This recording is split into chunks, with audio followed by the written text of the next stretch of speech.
कारण स्त्री समय से पहले ही विधवा हो जाती है और वह कौन से कार्य हैं जो पतिव्रता स्त्री को अपने जीवन में कभी नहीं करने चाहिए, जिसकी वजह से स्त्रियां समय से पहले ही विधवा हो जाती हैं, जानेंगे एक कथा के माध्यम से। मित्रों, एक बार माता लक्ष्मी भगवान विष्णु से पूछती हैं कि हे प्रभु, औरत समय से पहले क्यों विधवा हो जाती है? तो भगवान विष्णु कहते हैं, आज अचानक से तुम मुझसे यह प्रश्न क्यों पूछ रही हो? तो माता लक्ष्मी कहती हैं, प्रभु, जब मैं आपसे मिलने के लिए आ रही थी तो मैंने मृत्युलोक में देखा कि 3 स्त्रियां जो आपस में सहेली थीं और उनमें से 2 स्त्रियां समय से पहले ही विधवा होकर दुखी जीवन व्यतीत कर रही थीं, जबकि उनमें से एक स्त्री सुहागन होकर के अपने पति के साथ सुखी जीवन जी रही थी। यह बात मेरी समझ में नहीं आई कि एक स्त्री पति के साथ सुखी जीवन व्यतीत कर रही है और वहीं 2 स्त्रियां विधवा होकर दुखी जीवन जी रही हैं, और इसे देखकर मेरे मन में 3 प्रश्न उठने लगे। अब मैं आपसे यह चाहती हूं कि आप मेरे तीनों प्रश्नों के उत्तर देकर मुझे संतुष्ट करने की कृपा करें। इस प्रकार माता लक्ष्मी की बात को सुनकर भगवान विष्णु कहते हैं, हे लक्ष्मी, तुम मुझे अपने तीनों प्रश्नों को निश्चिंत होकर बताओ। मैं तुम्हें तुम्हारे प्रश्नों के उत्तर देकर तुम्हें पूरी तरह से संतुष्ट करने का प्रयास करूंगा। अब माता लक्ष्मी कहती है, प्रभु, मेरा पहला प्रश्न है, कौन सी स्त्री समय से पहले विधवा हो जाती है और दुखी जीवन व्यतीत करती है? और मेरा दूसरा प्रश्न है, कौन सी स्त्री को जीवन में कभी सुख शांति नहीं मिलती? और मेरा तीसरा प्रश्न है, वह कौन सी चीज है जो एक पत्नी अपने पति के मांगने पर भी पति को नहीं देती? इस तरह माता लक्ष्मी के तीनों प्रश्नों को सुनकर भगवान विष्णु कहते, तुम जिन स्त्रियों की बात कर रही हो उसमें से 2 स्त्रियां समय से पहले ही विधवा होकर अपना दुखी जीवन जी रही हैं, और वहीं पर एक स्त्री सुहागन होकर अपने पति के साथ सुखी जीवन व्यतीत कर रही है। तुम जानना चाहती हो आखिर ऐसा क्यों है? तो मैं तुम्हें एक छोटी सी कहानी सुनाता हूं, और इस कहानी को बहुत ही ध्यान से सुनना, क्योंकि आधी अधूरी कहानी सुनने वालों को आधा अधूरा ही ज्ञान प्राप्त होता है, जो जीवन में कभी काम नहीं आता। और यदि तुमने ध्यान से सुना तो तुम्हारे तीनों प्रश्नों के उत्तर इसी छोटी सी कहानी को सुनकर तुम्हें मिल जाएंगे और तुम्हें संतुष्टि प्राप्त होगी। फिर माता लक्ष्मी कहती हैं, प्रभु, आप कहानी शुरू करो। मैं कहानी को पूरे मन से सुनूंगी, और जब तक आप कहानी सुनाएंगे तब तक मेरा मन किसी दूसरे स्थान पर नहीं जाएगा, और मैं आज अपने तीनों प्रश्नों का उत्तर जानकर ही रहूंगी। माता लक्ष्मी की यह बात सुनकर भगवान विष्णु कहते हैं, हे लक्ष्मी, सबसे पहले मैं तुम्हें उस स्त्री की कहानी सुनाना चाहता हूं जो सुहागन बनकर सुखी जीवन जी रही है। और जिस सुहागन स्त्री की तुम बात कर रही हो वह स्त्री और कोई नहीं बल्कि एक राजा के नौकर की पत्नी है। और वह स्त्री जिस नौकर की पत्नी है, उस नौकर को उस पर पूरा विश्वास है कि मेरी पत्नी एक चरित्रवान और पतिव्रता स्त्री है, जिसकी प्रशंसा वह नौकर अपने साथियों में बार बार करता रहता है। और भगवान विष्णु माता लक्ष्मी से कहते हैं कि एक दिन की बात है जब उस राजा के नौकर ने अपनी पत्नी की प्रशंसा इतनी ज्यादा की, यह बात धीरे धीरे फैलते हुए राजा के दरबार में पहुंच गई। और यह बात सुनकर राजा ने अपने नौकर को बुलाया और उस नौकर से राजा कहने कि तुम्हारी पत्नी एक चरित्रवान और पतिव्रता स्त्री है। क्या वास्तव में तुम्हारी पत्नी एक चरित्रवान और पतिव्रता स्त्री है?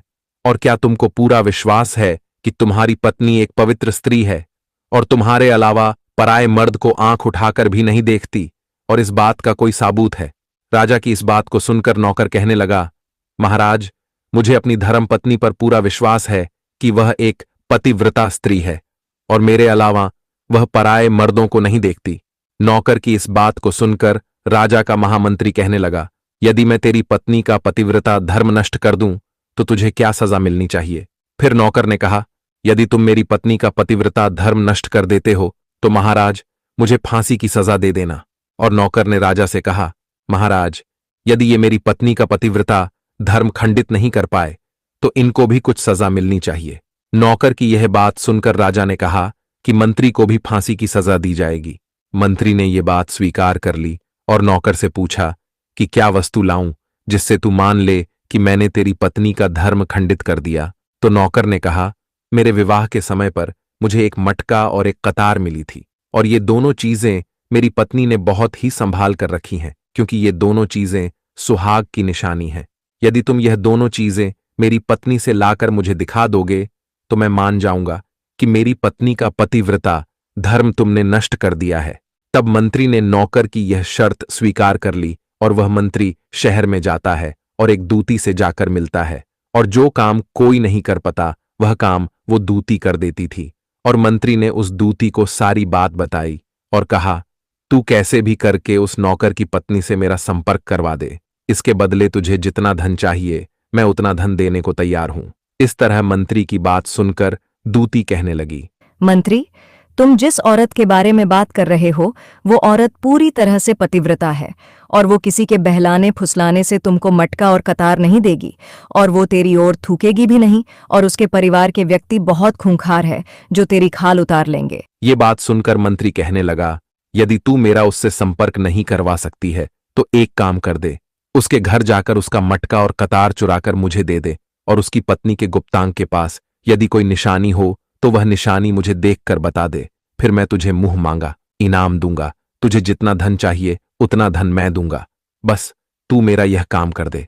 मंत्री की ये बात सुनकर दूती धन के लालच में आ गई और उसने कहा, ठीक है, मैं तुम्हारा काम अवश्य करूंगी, लेकिन मुझे मुंह मांगा धन देना पड़ेगा। मंत्री ने कहा, ठीक है। और फिर दूती नौकर के घर जाती है और नौकर की पत्नी से जाकर बोलता है, बेटी, मैं तेरी पति की नौकर के घर जाती है और नौकर की पत्नी से जाकर बोलता है, बेटी, मैं तेरी पति की मौसी हूँ, मैं कई सालों के बाद आई हूँ। फिर उस नौकर की पत्नी ने कहा, आप इतने सालों बाद आई हैं, इसीलिए मैंने आपको पहले कभी देखा नहीं, इसलिए मैं आपको पहचान नहीं पाई। और इस प्रकार वो दूती उस नौकर के घर में मौसी बनकर घुस गई और नौकर की पत्नी ने दूती को मौसी समझकर बहुत सम्मान दिया, मगर उसे नहीं पता था कि यह एक दूती है और उसके साथ छल करने आई है। और वह दूती उस पतिव्रता स्त्री के साथ में 2 दिन तक रुकी और जिस समय वह स्त्री स्नान करने लगी तो दूती ने उठकर उस स्त्री की कमर रगड़ने लगी।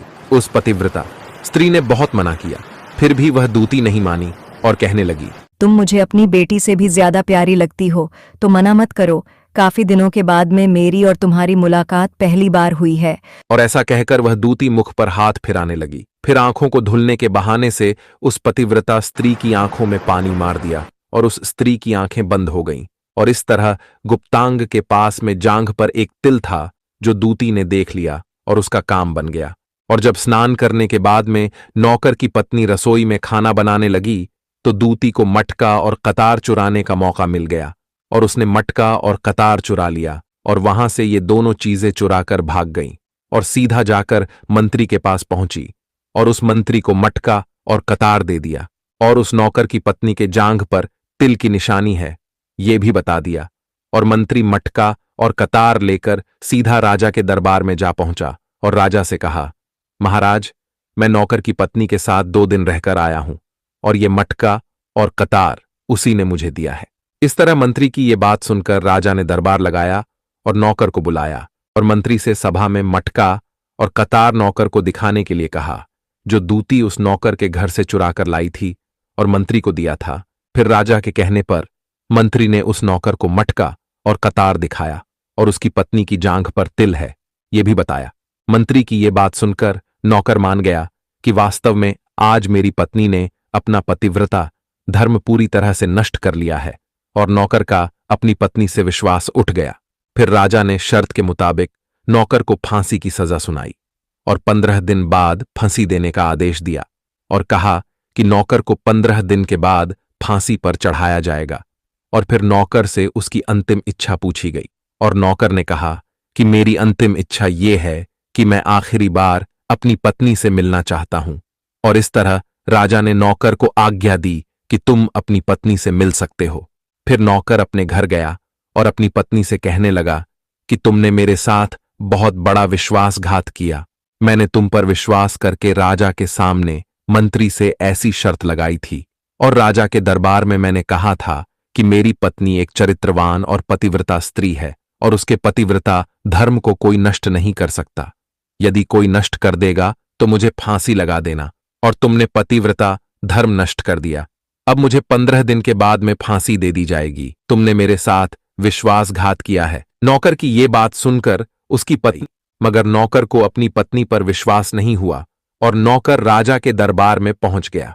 फिर राजा ने उसे कैद में डलवा दिया। अब नौकर की पतिव्रता पत्नी अपने पति को बचाने के लिए राजा के दरबार में जा पहुंची और राजा से अपने आप को नचनिया बताकर नाच दिखाने की आज्ञा मांगने लगी। और स्त्री की सुंदरता देखकर राजा ने नाचने की आज्ञा दे दी और सभी मंत्री सभा उपस्थित होकर इस सुंदर स्त्री का नाच करवाने की पूरी व्यवस्था करने लगे। और फिर सब मंत्री, महामंत्री, राजा आदि दरबार में उसका नाच देखने के लिए पहुंच गए। और फिर उस नौकर की पतिव्रता पत्नी ने जब नाचना शुरू किया तो उसका नाच देखकर राजा बहुत मोहित हुए। और फिर राजा ने कहा, तुम मुझसे क्या मांगना चाहती हो?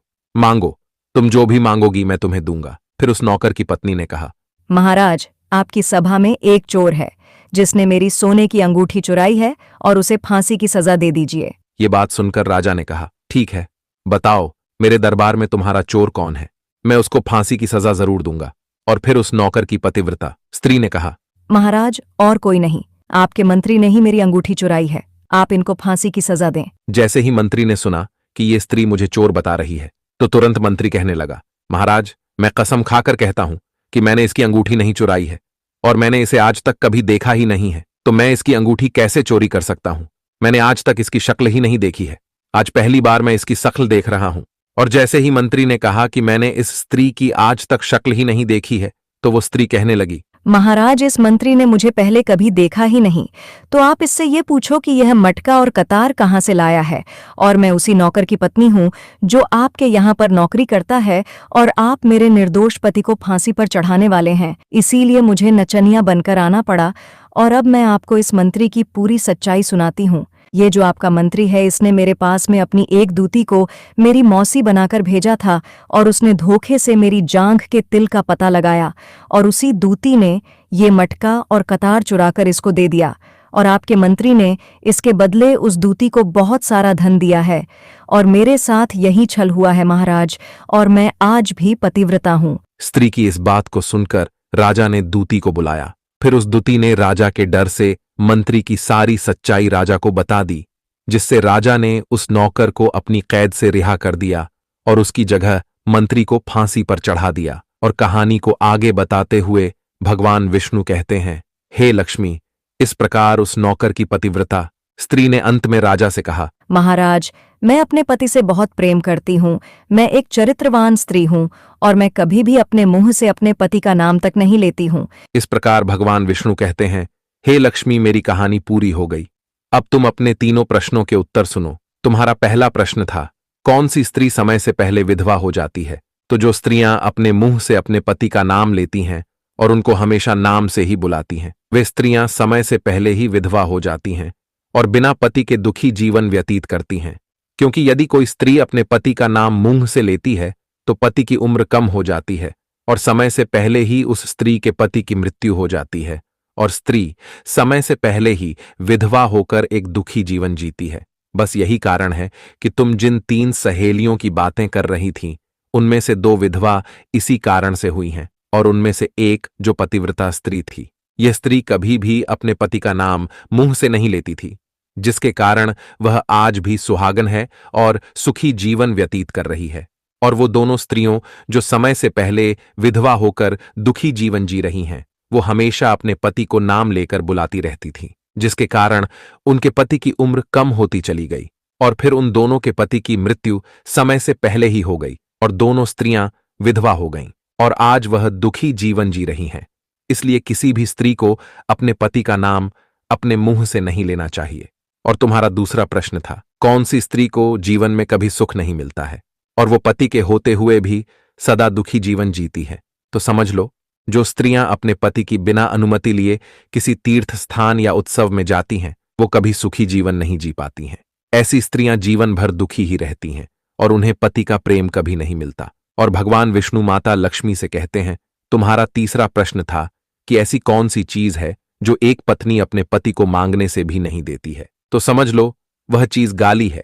एक संस्कारी और चरित्रवान स्त्री कभी भी अपने पति को गाली नहीं देती है और जो स्त्रियां अपने पति को गाली देती हैं, वो स्त्रियां कभी चरित्रवान नहीं होती और ऐसी स्त्रियां जीवन भर दुखी रहती हैं, उसके जीवन में कभी सुख नहीं आता और समय से पहले ही ऐसी स्त्रियां विधवा हो जाती हैं। और इस प्रकार माता लक्ष्मी कहानी सुनने के बाद में पूरी तरह से अपने तीनों प्रश्नों का उत्तर पाकर संतुष्ट हो जाती हैं और कहती हैं, क्या प्रभु वास्तव में जो स्त्री चरित्रवान होती है वह कभी दुखी जीवन नहीं जीती है? तो भगवान विष्णु कहते हैं, नहीं, क्योंकि ऐसे घर में लक्ष्मी का सदा वास होता है और वह घर धन दौलत और खुशियों से हमेशा भरपूर बना रहता है और चरित्रवान स्त्रियां हमेशा घर को स्वर्ग बना देती हैं। मित्रों, अगर आपको ये कहनी अच्छी लगी हो तो कमेंट्स में जय श्री विष्णु जरूर लिख देना और वीडियो को लाइक करके चैनल को सब्सक्राइब कर देना। तो बोलो जय माता लक्ष्मी की।